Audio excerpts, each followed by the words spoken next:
Hey guys, this is the little Fever here, and now this might be, for what I'm hoping, the last of 3 new reviews coming out in a mega conglomerate time, because, oh, you can see me, hey. Alright, but that's besides the point. This is another Walthers Trainline product, and as I was saying earlier, if I do not review anything from the train show, I'm going to this weekend, but for you guys, I'm releasing all these things next week, so I will already have gone to it by the time these videos have come out, so I don't know how many new reviews there are gonna be for this time, but I did get these all from Train World. I guess that is something I forgot to neglect. But this is Rock Island Hopper. It's finally get into the actual review part, eh? And just Walthers Trainline. So let's open it up. I have to say, my face reflects better on the black. Open it up. There. Down. Hopper. It's not the greatest packaging system, but it does work for these lower quality items, I guess. It's cheaper, so keeps it cheaper for people like me, or you, whoever's watching this. Alright, there's a 4-bay hopper here. Steel, no load, which I do actually like since all of my other hoppers do have loads in them. It is, of course, from the Rock Island. And let's get into some more detail right now. Alright, now coming into film the details now, there is just some dust on the inside of the car, I guess you could say, which is kind of funny, but that's nothing too bad. You do have your crisp Rock Island symbol for the rock, but you got weight capacity, all that jazz. Same bogies as the last few things I reviewed. They look good in detail, and the wheels are just the same here. Nicely detailed, but I believe these are actually, no, they aren't. I was gonna say they look darker, but they're not. It's just the black on black. So now taking a look at this end here, you can see there is some nice detailing all the way in, and a nice coupler box, which you can see from the bottom here. The screw doesn't, I feel, detract from it too much, since you're not gonna be seeing it that much. This side, you do have your brake wheel and a little screwdriver. Your brake tanks inside instead of being on the bottom, which is a very nice detail I like to see. And then there are your 4 with the beam in the middle bays to dump any cargo that this hopper would be hauling. And that just sums it up just about for the details, aside from the obvious molded ladders and everything. Do not believe, yeah, they're not separately fitted, they're just part of the molding, but they look nice enough and they're not too chunky. So now let's actually get on to the performance section of this review. All right, now it's time for the test over the points here with the hopper. So, again, still more free rolling than the crane, so a little more of a push, coming back to us. And there it goes, it rolls over just fine, and I cannot detect any issues. Doesn't sound like it's having any problems, so I consider that test a success. All right, let's move over the track cleaning car over to the hopper and have them meet up. Okay, this one just like the Milwaukee Road, seems to be just a little bit smidge higher, but does not look even that noticeable. Actually, they might not even be higher. Oh no, it's just a little bit. I'm trying to move around here. All right, does not look bad.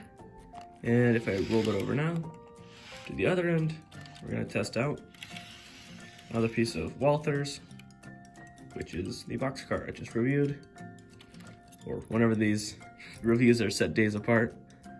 But going in, right, seem to be gripping each other. It seemed to be just about the same height, I guess. The hopper here does droop a little bit on either side, so it is kind of funny how all these couplers are just a smidge off from each other, but does not look bad, does not look like there's any problems. So, all right, now let's back up our GG1 and couple it up using the boxcar to the rest of the train. Here, coming in now. Very slowly, of course, but there we go. And let's see. They have engaged. Good. Just making sure. And now let's have this thing start tearing around the track. And now it is off.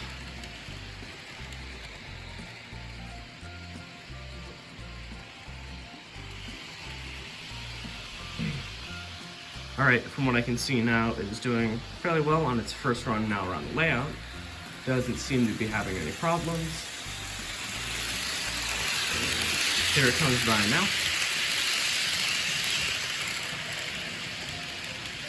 And I don't know if I mentioned this earlier, but this is a later design of a boxcar, being mostly built out of metal.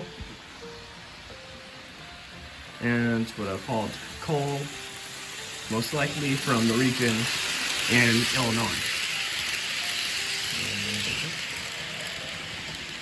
And now let's get some other shots of this running around the layout. Right now, it should be coming around past the Walthers train car and the scale trains tank car, and there it is. Again, seems to be riding fine, not bobbing too much. Also, it looks fairly good and contrasts well with the other right on my layout. Alright, let's see if we can get this thing to stop and shot now, as it's coming across the bend here, and I'll start to slow down.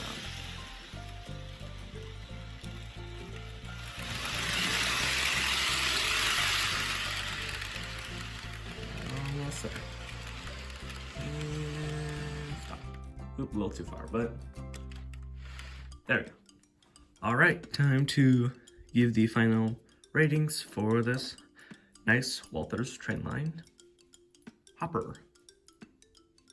Alright, now time for the ratings for this wonderfully detailed Walthers Trainline hopper. Now for performance, I give it 10 out of 10 for coupling perfectly with my KD couplers on this red boxcar back here, and working well with my standard Judgment one of the Bachmann track cleaning card. Just out of shot here, you can see it just a little bit.